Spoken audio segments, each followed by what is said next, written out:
Hi everyone, welcome back to my channel. I'm Huck. Today we are wrapping up quarter four for 2024. So these are going to be all of the books that I read in October, November, and December. Gotta wrap this up before we can get into all of the final like end of year, best books of the year, all of that kind of stuff. So let's get into it. These last 3 months of the year had some good reading months. November, I read a lot of books. December, I read some great books. So let's get started. October, I only read 2 books, and they weren't ones that I was like hugely enthusiastic about, but I'm glad that I finally got to them. The first one is Tidal Creatures by Shauna Maguire. This is the 3rd book in the Alchemical Journeys series. The first one was Middle Game, and in this series each book is following a different like personification or manifestation of some aspect of reality. In this 3rd one, we are following like personifications of the moon in various forms. So in this there are many different moon gods and goddesses from different cultures who all exist and kind of manifest through different people in the world, and they share the responsibility of shepherding the moon across the night sky. However, at the beginning of this book, we are following a moon goddess, and when she goes to take her turn, she discovers that one of the other moon goddesses has been murdered. And so she is then working with some of the other moon gods and goddesses to track down, dropped a book, to track down what has happened, who is murdering moon gods, and why would they be doing that. We run across some familiar faces like Roger and Dodger from the first book, and yeah, so this is just continuing on in that story of like the alchemists just always trying to get into the impossible city. So this book ended up being a bit of a surprise for me because I liked it more than the second book. I loved Middle Game, the first book, did not like Seasonal Fears, which is the second book, and I was very apprehensive going into this 3rd one because I kind of feel like Middle Game should have just been a standalone and we didn't really need a series, but I wanted to give it a try, see if it was any good, and this one ended up being better than I expected. It is not anywhere near as good as Middle Game in my opinion, but it is certainly better than Seasonal Fears. Seasonal Fears just was not good, but in Tidal Creatures, I think we have more likable and interesting characters that we're following. The little bit of mystery that it has is kind of interesting, but it wasn't too heavy on the mystery for me personally because I'm not a big mystery person. I think that this did a better job of kind of bringing back some of the weird alchemist stuff, because that was something I really felt was missing in the second book. Like, the alchemists are bad people and they do some weird stuff, and I loved that in Middle Game, and I feel like they brought back some of that in this book. I feel like it could have had even more weird alchemist stuff, but I like that we got more of it in this one because that is, I think, an integral part of this story. I also think this did a better job of not over explaining the magic or like how the world works. There were some parts of this I think that were a little over repetitious. In particular, there is one character that we encounter who had worked with the alchemists and then like escapes them and joins kind of our little band of people trying to solve this mystery. And every time she meets a new person, she tells them her whole life story. And it's pretty much exactly the same every single time. It was getting repetitive, and it was points where I felt like the author should have just gone like, and then she told them her story, because we didn't need to hear the same life story every single time she met a new person. So that was a little repetitive. I also think the pacing in this was a little jerky, and it had a hard time really like getting going and getting any real momentum. There was just a lot of them kind of standing around talking about things. There would be like moments of action and it was like, okay, we're rolling, someone got attacked, things are happening, and then they would just like come back around to just standing around talking for a really long time. So the pacing felt a little bit weird also. But overall, I did enjoy this. I was a little more than I was expecting to, and I liked it enough that I am planning to read the next book if another book comes out. Also in October, I read Spells for Forgetting by Adrienne Young. This is set in like a small town on an island. Oh, my sun is changing. All right. But this is set in a small town on an island. Years ago, there was this like one fateful night where tragedy struck. This like orchard that is very integral to the island was burned and a girl was killed. And there is one boy who was blamed for it, although they were never able to like build a case against him.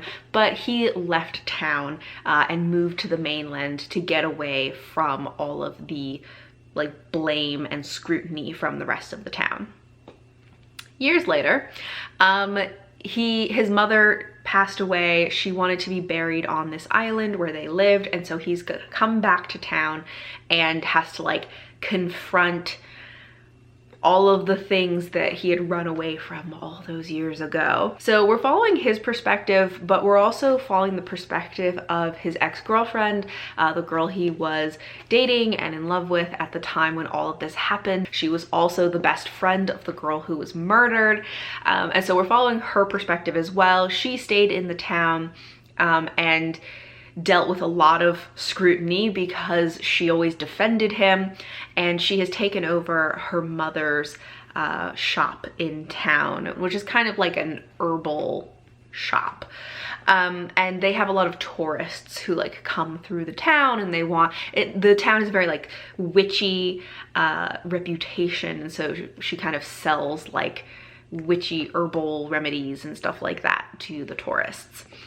But some of the like magic-y stuff is real because she can like tell fortunes and do certain kinds of magic. So we're following these characters as like after all of these years, it kind of kicks up all of this stuff that happened years ago, and then they are trying to kind of uncover what happened all those years ago. So honestly, this book was very forgettable for me. I truly don't remember a whole lot about it. There was a lot about it that I just felt was kind of lacking like depth or lacking a hook to it. It had some elements to it that I should have liked, but they never really like panned out completely.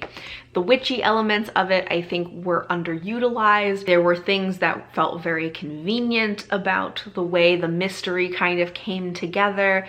And honestly, I was just sort of bored, and it was kind of forgettable. Originally, I picked this up because it had been recommended for like books that are like practical magic, and I can see the comparison in terms of some of the like witchy elements of it. However, I don't think that it was very well done, very well integrated. It's not a like large part of the story, so I would not recommend it for that personally.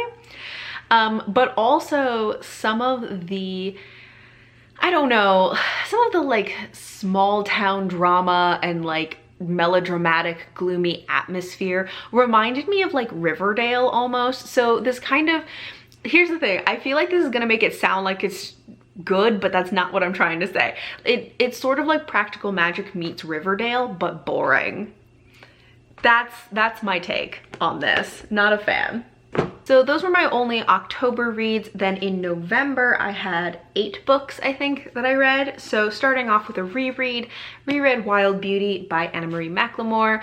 I really enjoyed this. I picked this up because I had rewatched Practical Magic around Halloween. I wanted something kind of similar.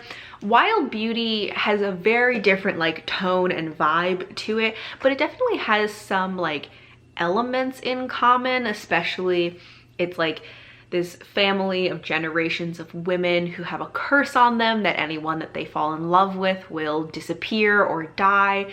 They have kind of magic in Wild Beauty. They have magic related to the garden, and so there's all of this stuff about, you know, flowers like blooming because of their magic. So it's very different. It has a very different vibe, but it has certain elements in common, which is why I wanted to pick it up. And I've never reread this before. It is YA magical realism, and it was really fun to reread this. I am glad that I decided to do that. Then I read The Spell Shop by Sarah Beth Durst. This is cozy fantasy. I actually listened to this as an audiobook because I started reading it physically and I couldn't really get into it because there are certain elements of it that felt a little bit cringy to me. And I don't necessarily mean that as like a great, you know, criticism of the book. I think it just, what feels cringy will be very like unique to different people, and I don't think that cringiness is the worst thing that a book can possibly be, but there are certainly elements of this that felt a little bit pandering and a little bit cringy, and I don't think it's necessarily because of the content so much as the way that it is written, because, all right, in this, our main character is a like reclusive librarian. She works in like the National Library in the capital of her country in this fantasy world. She really doesn't interact with other people other than her assistant, who is a sentient talking spider plant. And she's really just like locked herself away from the world. Then one day the library is attacked as part of a revolution, and she escapes with a bunch of spell books and ends up going back to her hometown, which is this like small town on an island. And her plan is to just hide out, don't talk to anybody, and then figure out what to do from there. But of course, people talk to her when she's on this island. She reconnects with people that she knew growing up and really ends up becoming a part of this community. She has a little romance, and then also we get to learn a little bit more about some of the like what's been going on in people's lives outside of the capital, and maybe a little bit about like why this revolution is happening. I will say, the revolution aspect is very much in the background, backseat to all of this. It is not front and center because ultimately this is like cozy fantasy. It's really focusing on those like cute, cozy community vibes. In this, our main character is very introverted. She does not want to talk to other people. She gets easily exhausted from being around people. She's most of the time hoping that people will just leave her alone. And honestly, these are all things that I relate to. I am also like a very introverted person. I am also often just like, I just need a lot of time to myself. I like to be in my own bubble. There are definitely times where I'm like, I am tired and I really hope nobody tries to talk to me. So it's not that I was like, oh, that's such a weird way to be. I'm like, no, I can relate to a lot of those feelings that she has.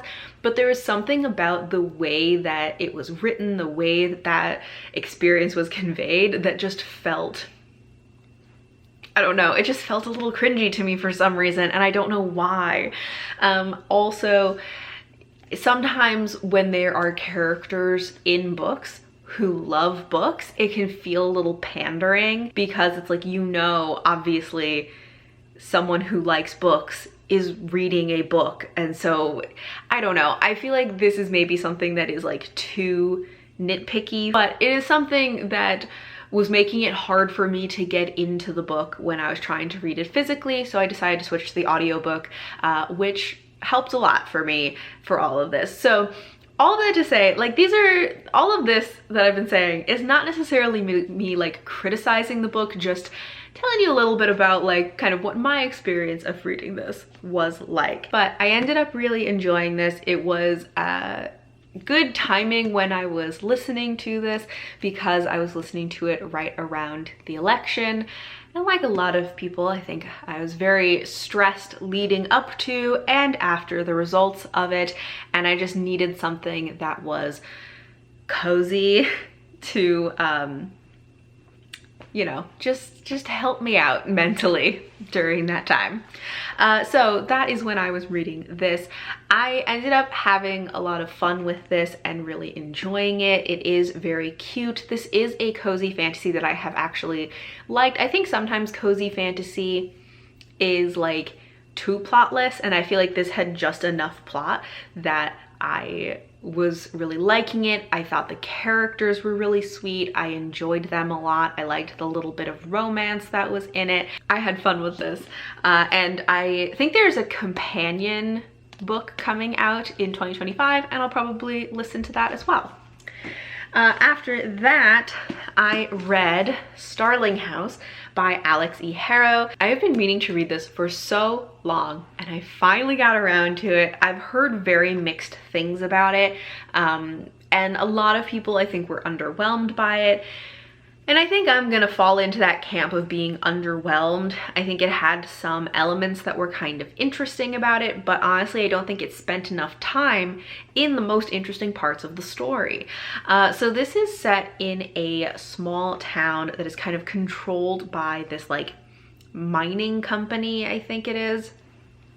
And our main character, Opal, is taking care of her younger brother, and she wants to give him a better life than she's had.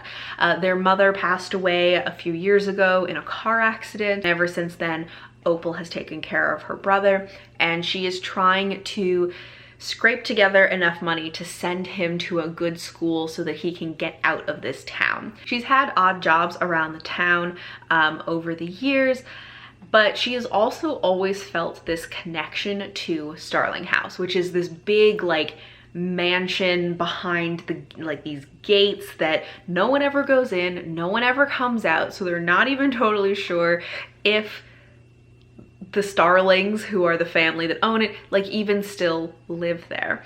But she has always felt a connection to it. There's a children's book that she read as a kid that was written by the original founder of the house, and she's just been obsessed with it. And then one day when she was looking at the house, the owner of the house comes out and talks to her and offers for her to have a job cleaning the house. And it is she takes the job both because she has been obsessed with this house, and also because the money is too good to pass up and she would be able to provide for her brother. So she takes the job, starts cleaning the house, and over time builds a connection with the owner of the house, but is also finding out more about this weird house's secrets and some about the maybe magic that is connected to it. As I said, I think I was kind of underwhelmed by this. I think one of my issues with it is that I think there was not enough time spent on the character relationships, especially Opal's relationship to her brother, because he is a main motivator to her. That is her whole motivation for accomplishing anything, is to take care of him, to give him a better life, to get him out of this town. We see a few small interactions. We hear her thoughts about how much she loves her brother, but I really wish that we had had more time with the two of them to really establish and like see that relationship, instead of just her being like, I love my brother so much, I will do anything for him. I think that there's, you know, also a romantic relationship that we could have, I don't know, that maybe we could have just had a little bit more development with. It felt like it kind of went from like 0 to 60. And also I will say, in the writing, like, okay, one of the things that I usually really like about Alex E. Harrow when I have read other books from this author is I really like her writing. This one felt, I don't feel like this one really like showcased her writing to its advantage. It didn't feel as, I don't know, just like beautifully written as some of her other books. And there was also this like weird contrast to me in how most of the book was written versus how her romantic moments were written. Those moments just felt kind of overwrought in a way that was just like, you're getting, this is too dramatic, like calm down. Overall, I think I just didn't really care about anyone or anything that was happening in this. The first half, very little happens. I felt like it was very boring. I wish it had been more atmospheric. And then the second half was a little bit better, but the second half gets a little bit more into like the magical elements, and yet I feel like it didn't do it enough. I have opinions about how this book should have structured itself, but to explain them would probably be spoilers. But I think that the second half really did not give us enough time with the magical elements, did not utilize them enough, so it felt kind of rushed and kind of like, okay, like why was that there? So I think I gave this one, it was either 3 or 3.5 stars. Then I read A Sweet Sting of Salt by Rose Sutherland. This is sapphic historical fantasy set in Nova Scotia, about Selkie mythology. There is a healer midwife main character. All of this sounds like something I would love, and yet I did not. I actually DNF'd this earlier in the year, and then I kind of felt bad that I had DNF'd it, and I just felt like I was DNFing too many things, so I decided to pick it up again. And honestly, I did not gain anything from that. I should have just left it a DNF. It wasn't that it was like such a horribly terrible book, but it was just like, I didn't get anything from finishing this. I think the main character drove me crazy because she was so stupid and made so many bad decisions. The way this book starts is that the midwife kind of lives away from town in a house kind of by herself. One night she finds a woman who is pregnant, about to give birth. She's like, I think she's like out in a storm. She's trying to like get to the sea. And so then our main character brings her back to her house to help her like give birth. And then while the woman is asleep, she like, I think sends word to, she figures out that this woman is married to this like reclusive man. And she sends word to him that his wife is here. And there's something about this that just drove me crazy, because I was like, this woman is like pregnant, about to give birth, out in a storm, willing to go out in a storm to get to the ocean, clearly is trying to get away from something, and you never thought, oh, maybe she's trying to get away from her husband, who is this like reclusive man who has never brought his wife to town and never introduced her to anybody? That's weird. Like, she clearly seems like someone who is in like a very desperate situation to get away from something. And yet your first thought is, let me go tell her husband where she is? That drove me crazy. Just as like a first introduction to this character, I was like, what is wrong with you? Especially as a midwife, I feel like she should be more aware of like the possibility of these kinds of situations. She couldn't even wait for the woman to like wake up to try and communicate with her like, hey, do you want me to contact your husband? I don't know, she was driving me crazy. But then there were just like a lot of things throughout where she just continued to be so stupid and just so impulsive in a way that like she just kept making trouble for herself and everyone around her, putting herself and other people in danger.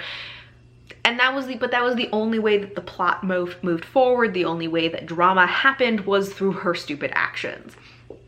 There were a lot of things about the plot that were overly convenient, and of course the whole thing that is really driving, or supposed to be driving, this story forward is the sapphic relationship between the midwife and the woman that she found. And I really did not feel like there was any chemistry between them, and so as like a plot driver, I don't feel like it was very successful. Anyway, this book, I just was like, I should have just left this a DNF. I did not enjoy this.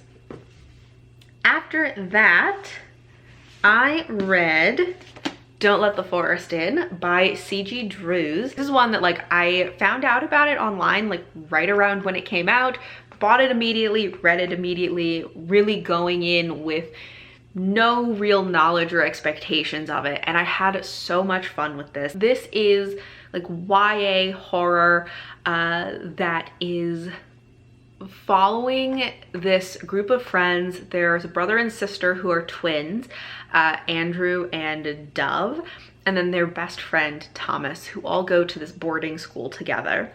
And they're coming, at the beginning of the book, they're coming back from break. We know that like something happened in the last semester, but we don't totally know what really like happened, but things are a little weird between them. And Dove and Thomas had a falling out and are not talking to each other. So Andrew is our main character, and he feels very pulled between his sister and his best friend, who he also might have a crush on. But Andrew's also struggling with the idea of potentially having a crush on his best friend, because he is realizing that he's probably asexual, and so that is also causing a lot of tension for him as he's kind of internally dealing with this.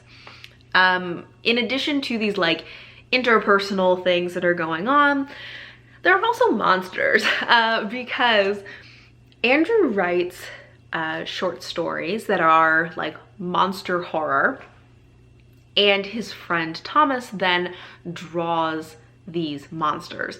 But suddenly the monsters are coming to life, and they're in the forest outside their school, and every night Thomas is going to fight these monsters and Andrew has to help him. And the two of them are trying to figure out why these monsters are coming to life and why they are attacking the school. This is kind of what I really like in YA, when it has this like addictive quality to it. It has these really intense friendships and relationships that feel, they don't feel overly dramatic. Even if they are being really dramatic, it doesn't feel overly melodramatic somehow.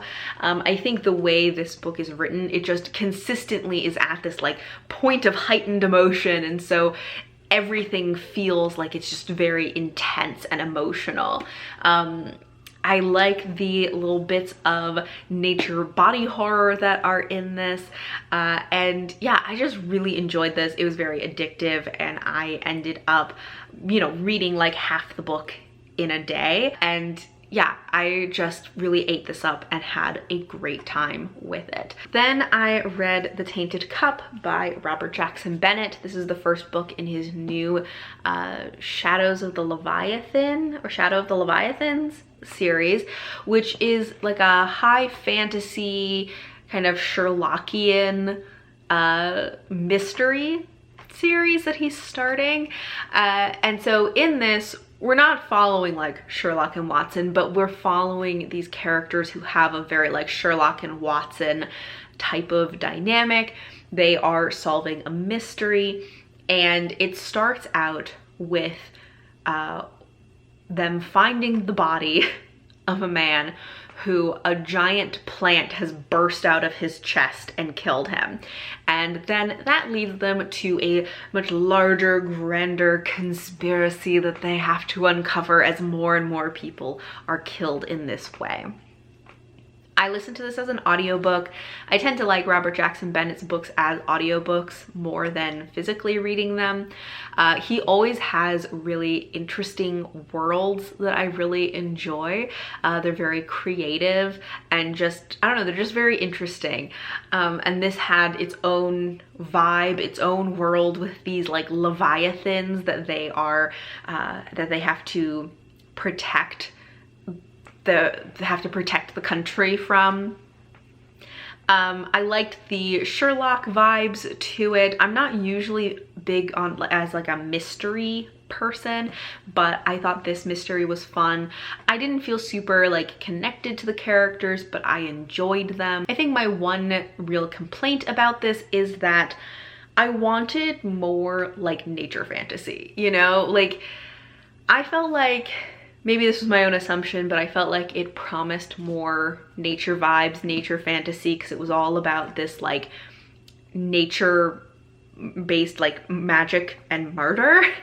And it really ended up not being very naturey at all. So that was my one complaint. But overall, I just had a fun time with this, and I am going to read the next book in the series. All right, I had to change my battery, so it might look a tiny bit different, but next, I read Mirrored Heavens by Rebecca Roanhorse. This is the third and final book in the Between Earth and Sky trilogy. The first book is Black Sun. I did a whole reread of the first two books in the trilogy so that I knew what was going on in this final book that just came out. And I think that this was a good conclusion to the series. The first book in the trilogy is still my favorite, but I had a really good time rereading this whole series. I am really glad that I reread the first two books because I definitely would not have had any idea what was happening in this third one. And also, I think that the first time I read the second book, Fevered Star, I didn't really enjoy it that much, but I think a lot of that was because I didn't remember stuff from the first book, and so kind of binging the whole series meant that I actually had that continuity from one book to the next, and I really remembered things, and so I enjoyed the second book way more on reread than I did the first time. So glad that I reread the first two books. I liked this last book. There are a couple like little things here and there where I'm kind of like, well, you kind of introduced that element at a convenient time that made it feel kind of like overly convenient. Or there are some questions I have about the ending where I'm like, but why? But overall, I thought this, I really enjoyed this. It was a good conclusion. You know, it continues to be, you know, very dark in some areas, but still has these characters that we love. They go through a lot. It has a bittersweet ending. You know, there are some characters that come through and some characters that don't, but it was very satisfying. So I gave this one 4 stars. And then I picked up Moran Is My Name by Sophie Keach. This is the first book in the Morgan Le Fay, what is going to be a trilogy. The first 2 books are out right now. It is obviously an Arthurian retelling, telling the story from the perspective of Morgan Le Fay. This is really giving her like her origin story of from like childhood through adulthood, you know, how she became who she is. It also really casts some of the other characters in a very different light, especially a lot of the male characters that the story is often focused on and often sees as much more noble. Seeing them as through her perspective and some of the weird and terrible things that they have done. I ended up really loving this. It was a surprise to me. I've said many times Arthurian retellings can be very hit or miss for me, but yeah, it ended up being fantastic. I love the writing in it. I love the vibes. This was really giving me like kind of exactly what I wanted in terms of like medieval vibes. I think that I have really been in the mood for just really classic, like medieval knights, princesses, wizards, like that kind of vibe. And this did that so well. Morgan as a character, I think, is very well drawn in this story. She is so smart, she is so curious, she really like voraciously wants knowledge.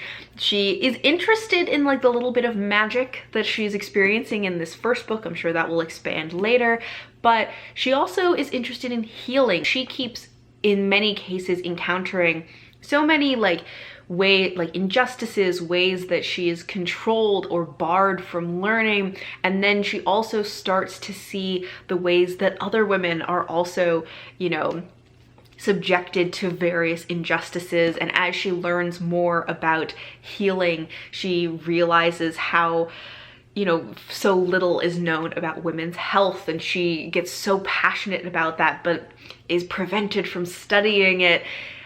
She's just such a like voraciously smart character.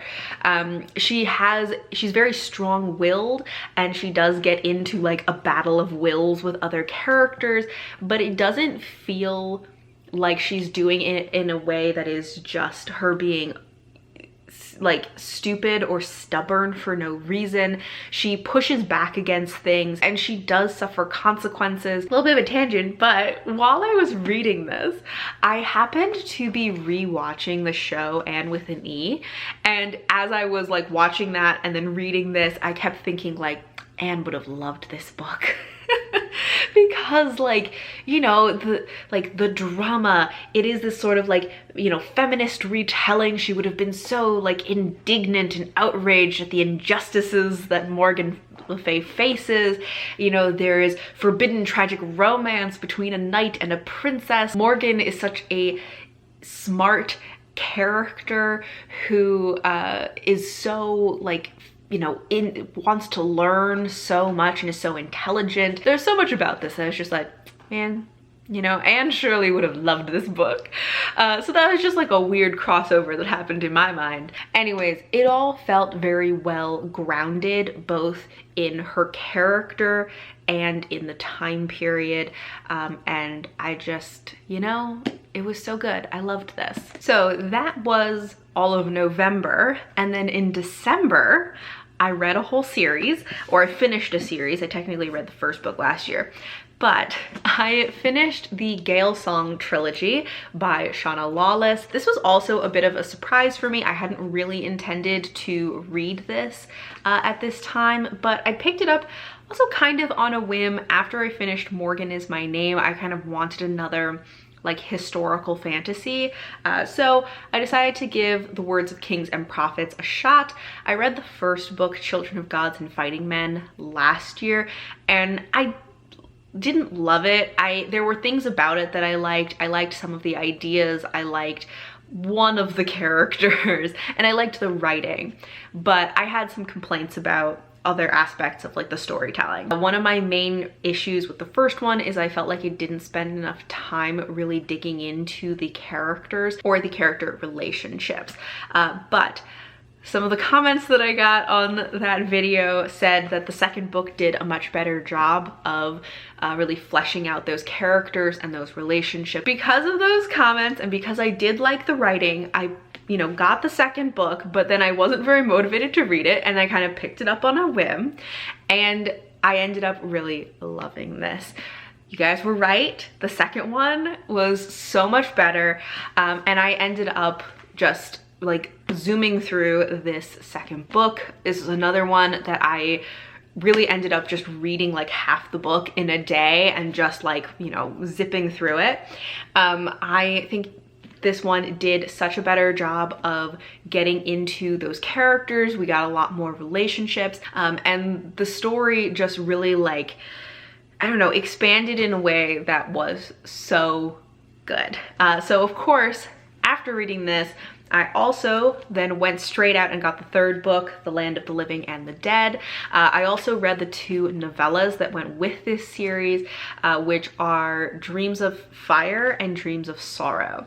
I think of the two novellas, both of them I think are very good. They add some backstory and context to characters that we know in these books, but we don't necessarily get a lot of like we don't get their perspective or get a lot of time with them, and so those really fleshed out some of the backstory for those characters. Of the two novellas, I think that I liked Dreams of Sorrow a lot more. It was a really interesting character background and also had huge implications for the other books. I think that of the two novels, Words of Kings and Prophets is probably my favorite in the trilogy, because this is the one that I read it and I was like, oh my god, I love this. And as I said, I just read half the book in a day. Land of the Living and the Dead continued to be really good. This takes place about 10 years after the events of the second book. So the first and the second are really back to back, and then there's a 10-year gap before the third book. And this was, again, really good. I really like Shauna Lawless's writing. I really enjoyed the characters. This book got very stressful while I was reading it, but it just didn't have the same as, you know, Words of Kings and Prophets did for me. So this is definitely my favorite in the trilogy, but both of these were fantastic. Then at the end of the year, I just wanted something that was more light, fun, easy, short, because I had read a bunch of historical fantasy back to back, a bunch of things that I loved, and sometimes I can't read too many good things all in a row because it just becomes overwhelming, you know? You just need a break. Anyway, so I did a reread of the first two books of the Enchanted Forest Chronicles by Patricia C. Reedy. So it starts with Dealing with Dragons, and the second book is Searching for Dragons. I'm continuing this series, reading the second two in January, but I got to these first two in December. So this is a middle grade fantasy that I read as a child. I loved these. I was obsessed with dragons as a kid, so absolutely loved these. They're very fun and funny. It starts out following Cimarine, who is a princess who doesn't want to, you know, just get married to a prince. She wants to learn how to sword fight. She wants to learn magic. She wants to learn about, you know, politics and economics and philosophy and all of these things, but those aren't proper for a princess to learn. So in order to get out of a engagement to a prince that she does not want to marry, she runs away and ends up living with a dragon, because a lot of dragons, they like to have a princess around to help them sort through their treasure and cook dessert and dinners and desserts for them. And so most of the time they have to be kidnapped, but Cimarine volunteers. So she ends up the princess for one of these dragons, and then more drama ensues as there are conspiracies coming from the wizards, and they learn about the Enchanted Forest and all of this. So these are very fun. It was so fun to revisit these, and they were really good one to read at the end of the year when I just wanted something that was more just fun and easy to finish out the year, and nothing that was too long, so that I could kind of complete them before January. The final thing that I read in December was The Bone Ships by R.J. Barker. This is the first book in the Tide Child trilogy, which is a fantasy series set in this world where they have ships made out of the bones of dragons. The main character that we're following in this is the shipwife, which is essentially the captain of a black ship, which are these kind of ships that criminals are sent to with the expectation that they will just live out their lives and probably die on these ships. However, he is essentially, he's pretty cowardly and pathetic at the start of this book, and is afraid of his own crew because they're all criminals and he doesn't feel like he can stand up to them. And then right at the beginning, his ship is taken from him by a new shipwife named Lucky Mies. And she takes over the ship and kind of, you know, whips them into shape. And through that process, our main character really grows and he blossoms, you know, under her tutelage. She is a tough person, but you know, she really guides him to finding his place and kind of finding his leadership style. But they end up on this kind of secret mission to find a dragon, because dragons have not been seen for many years, probably like hundreds of years, and so they have not been able to make new bone ships, but a dragon is suspected to be coming their way. And so there is a secret mission to find this dragon before anyone else does. I listened to this as an audiobook. I think for me, listening to the audiobook was a good choice because there are a lot of like in-world terminology, which could have gotten either annoying or confusing if I was reading it physically. Sometimes I don't mind that, sometimes I find it annoying, but listening to it as an audiobook just worked really well for me. I will say it took me a while to get into this. The first like 25% of the book I just didn't think was very interesting. I think partially because the main character that we're following, as I said, he's kind of cowardly and pathetic and is not a very interesting character and at the time, and so we're just like following him, and it just was hard to get into. Then after that first like 25-ish%, we start to find out more about like the plot. Like the plot starts to take shape. The secret mission starts to take shape, and our main character starts to grow a little bit, which is always, character growth is my favorite thing.